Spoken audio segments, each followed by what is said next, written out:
أعوذ بالله من الشيطان الرجيم بسم الله الرحمن الرحيم رب اشرح لي صدري ويسر لي أمري واحلل عقدة من لساني يفقه قولي ربي يسر ولا تعسر وتمم بالخير آمين يا رب العالمين. Welcome to the second lecture of Lisan-ul-Quran. Our objectives for this lecture will include an introduction to the parts of speech in Arabic language. Within the parts of speech, our focus will be on ism.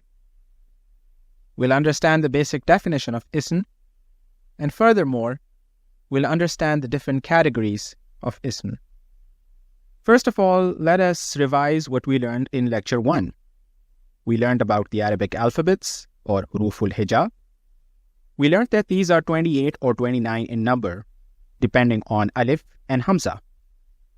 Pesh, Zair, Zabar symbols are basic harakat in Arabic. Double harakat are called tanween. The absence of a harakat, single or double, is indicated by the sign of sukoon. The difference between alif and hamza is that alif will have no harakat or no sukoon symbol on it. The combination of alphabets or huruf and harakat make words. We studied that words can either be meaningful or meaningless, and that all the words in the Quran are meaningful words. A meaningful word is also called kalima. And in Arabic, there are 3 types of meaningful words, or all the meaningful words in Arabic can be divided into either ism, fail, or harf. Kalima is a meaningful word in Arabic, and all kalima in Arabic will be divided into ism, fail, or harf.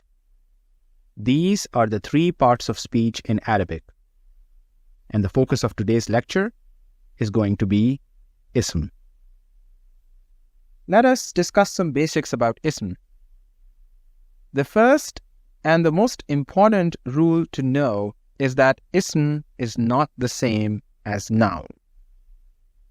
Oftentimes, ism is confused with noun in the English language. Noun is not the same as ism. Ism is not the same as noun. Rather, noun is one category that is included within ism. So, the better way to understand this is that ism is a very broad category in Arabic parts of speech, and noun is just one inclusion within that category. The right terminology for ism is ism. It should be called ism in Arabic, it should be called ism in English, it should be called ism in Urdu. And by calling it ism, it avoids the misunderstanding or the confusion between ism and noun. The literal meaning of the word ism is name. In the previous section, we studied how ism was broad in its scope as compared to a noun, and how ism is not the same as noun. Now let us look at some of the categories of ism. The first category of ism includes names. Ism can be the name of a person. Every name of an individual is ism. For example, the name Zaid. Zaid is the name of a person. Therefore, Zaid is an example of ism. Similarly, Maryam is the name of a person. Thus, Maryam is an example of ism. Ism can also be the name of a thing. For example, kursi, which means chair, kitab, which means book, and qalam, which means pen. So far, we have ism as the name of a person and ism as the name of a thing.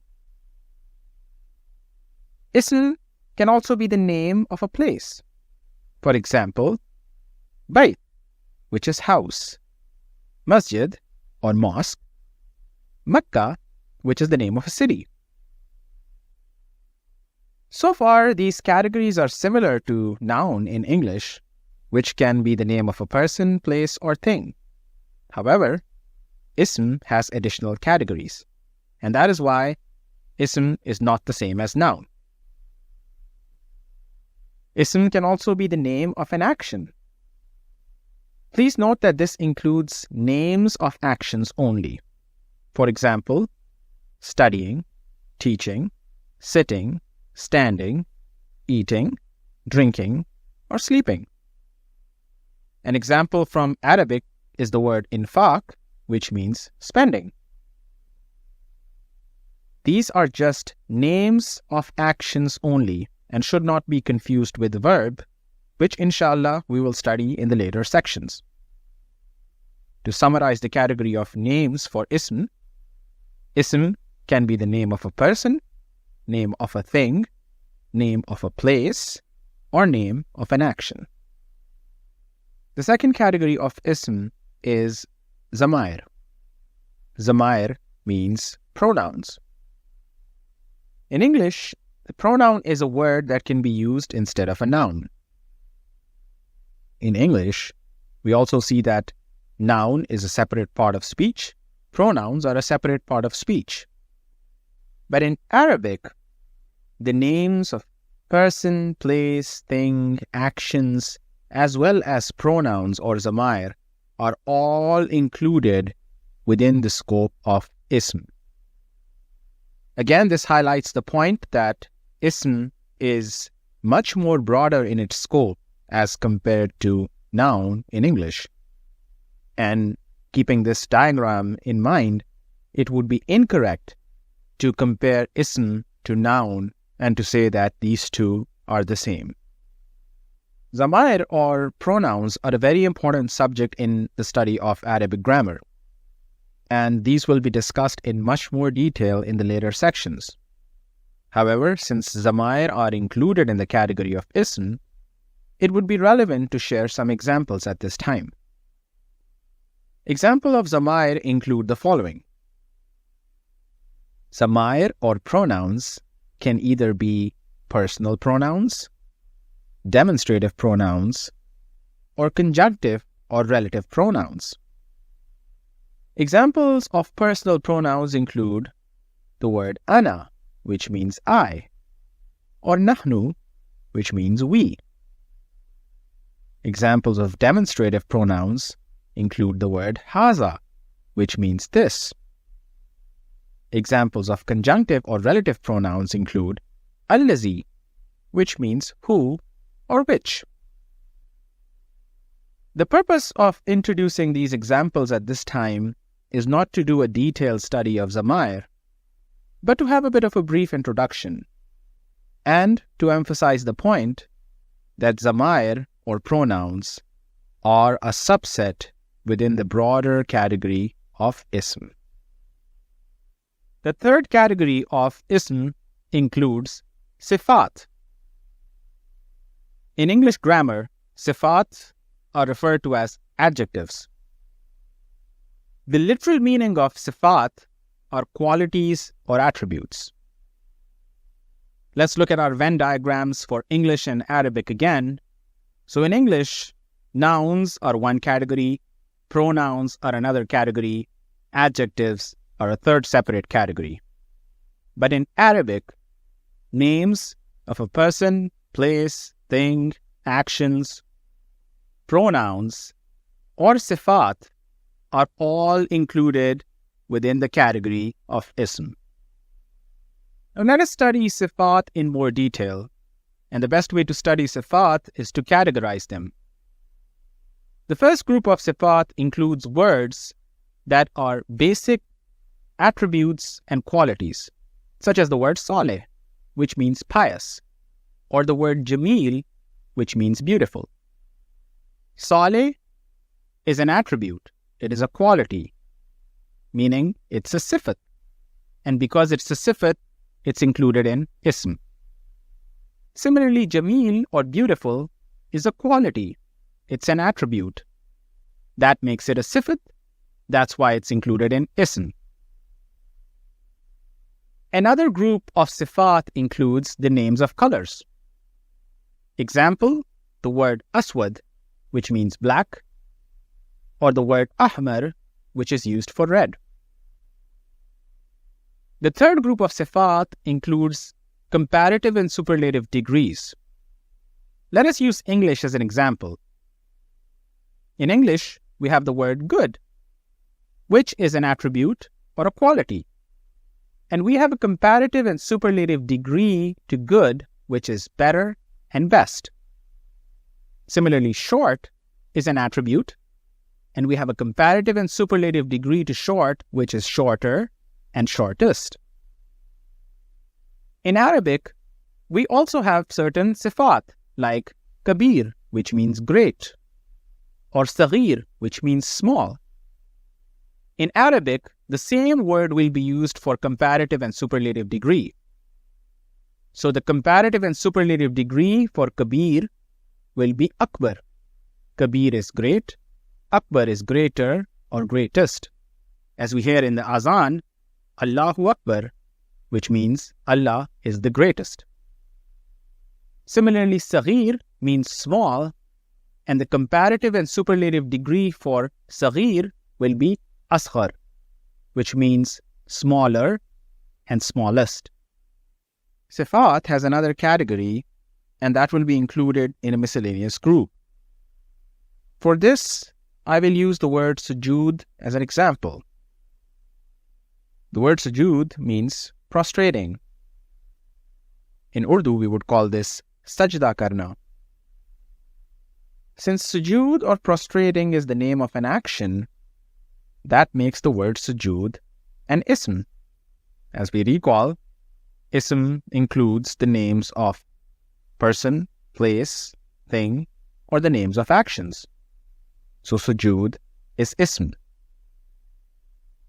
But relevant to sujood, we have the one who performs the sajda, and that is called sajid. On the other hand, there is the one towards whom sajda is performed, or there is the one towards whom sujood is done, and that is the masjood. So we have sujood, which is the name of an action, and then we have sajid, that is the one who performs that action, and masjood, towards whom that action is attributed. The most important point to note is that both sajid and masjood in this particular example are included in the category of sifat. And because these two are included as sifat, sifat is a subcategory of ism, so sujood, sajid, masjood are all examples of ism. Specifically, sujood is ism because it's the name of an action, and sajid and masjood are examples of sifat. Let us look at another example of the same category. The word is ibadah, which means worshipping, or in Urdu we call it ibadat karna. Ibadah is the name of an action, which makes it ism. So the word ibadah is ism because it's the name of an action. Relevant to ibadah, there is a person who is going to be performing ibadah, who is called abid. And then there's the one who is being worshipped, and that is called ma'bud. So similar to the last example of sajid and masjood, both abid and ma'bud are also examples of sifat. They are also included in the category of sifat, and because they are included in the category of sifat, the word abid, the word ma'bud are ism. Similarly, the word ibadah is ism because it's the name of an action. Now let us revise what we have learned about sifat. Sifat are included within ism. And within sifat, we have some categories. Sifat can include simple attributes or qualities, for example, the word saleh, which means pious, or the word jameel, which means beautiful. Sifat can also include the names of colors, such as aswad, which means black, or ahmar, which means red. Sifat will also include the comparative and superlative degrees of adjectives. For example, we have an adjective that is kabir, meaning great. And the comparative and superlative degree of kabir is akbar, which means greater or greatest. Similarly, we have the word saghir, which means small, and the comparative and superlative degree of saghir is asghar, which means smaller or smallest. And finally, we have a miscellaneous category of sifat, which will include words like sajid and masjud. Sajid, for example, being the one doing sajda, and masjud, the one towards whom sajda is done. Similarly, we have abid and ma'bud. Abid is the one who worships. Ma'bud is the one being worshipped. Another example is Hamid and Mahmud. Based on what we have learned so far, let us do some practice. We're going to look at the following words. We're going to find out their meaning, find out if they're ism or not, and then which category of ism do they belong to. The first word is madrasa. The meaning of madrasa is an educational institution. Is it an ism? Yes, it is. Which category of ism? It's the name of a place. The second word is nahnu. The meaning of nahnu is we. Is nahnu an ism? Yes, it is. Why is nahnu an ism? Because it is a personal pronoun. And as we recall, pronouns or zamair are included in the category of ism.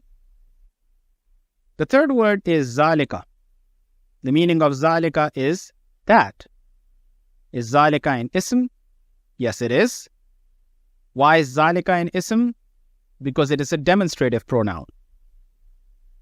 The fourth word is tawil.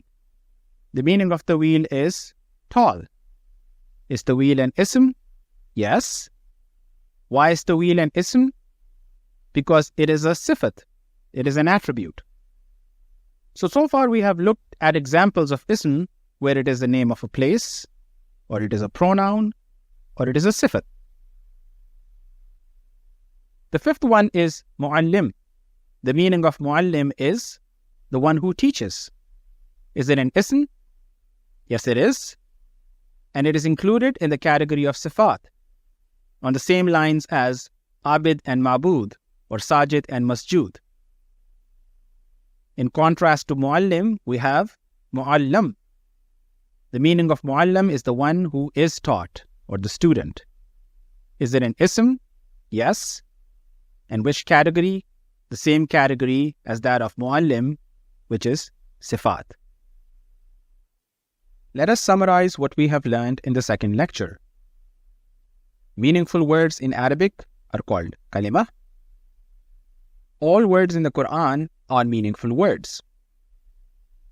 There are 3 parts of speech in Arabic, meaning that all the meaningful words in the Quran will be either ism, or fail, or harf.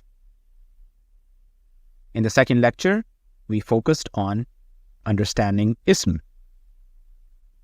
There are several categories of ism, and the most important point to note is that ism in Arabic is not the same as noun in English. The categories of ism will include names, or zamair, or sifat. Names will include names of person, such as Maryam and Zaid, or the name of a place, like masjid, or the name of a thing, like kitab or qalam, or the name of actions, for example, infaq, which means spending. Ism will also include zamair. Zamair are pronouns, and in this lecture, we only had a brief introduction to zamair just to introduce some of the terms. Zamair can be personal pronouns, such as the word ana, which means I, or nahnu, which means we.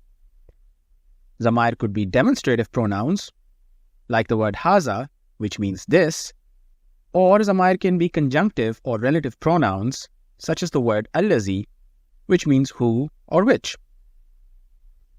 Finally, ism will also include the category of sifat, Sifat can generally be called adjectives. Either they'll be simple sifat, like attributes or qualities, such as the word saleh, which means pious, or jameel, which means beautiful. Sifat will also include the name of colors, such as aswad, which means black. One category of sifat will include comparative and superlative degrees of adjectives. For example, kabir, which is an adjective meaning great. And the comparative and superlative degree of kabir is akbar, which means greater or greatest. Saghir is another example of an adjective that means small. But the comparative and superlative degree of saghir is asghar, which means smaller or smallest. Finally, we studied the miscellaneous category of sifat, which includes words such as sajid and masjud, abid and ma'bud. One is the name of a person who is performing an action, and the other is the name of the one towards the action is attributed towards. For example, sajid is the one who is prostrating, or the one who is doing sajda. Masjud is the one being prostrated to, or the one towards whom sajda is done. Abid is the one who worships, and ma'bud is the one who is being worshipped. So these are all examples of ism that we studied in today's lecture. سبحانك اللهم وبحمدك أشهد أن لا إله إلا أنت أستغفرك وأتوب إليك.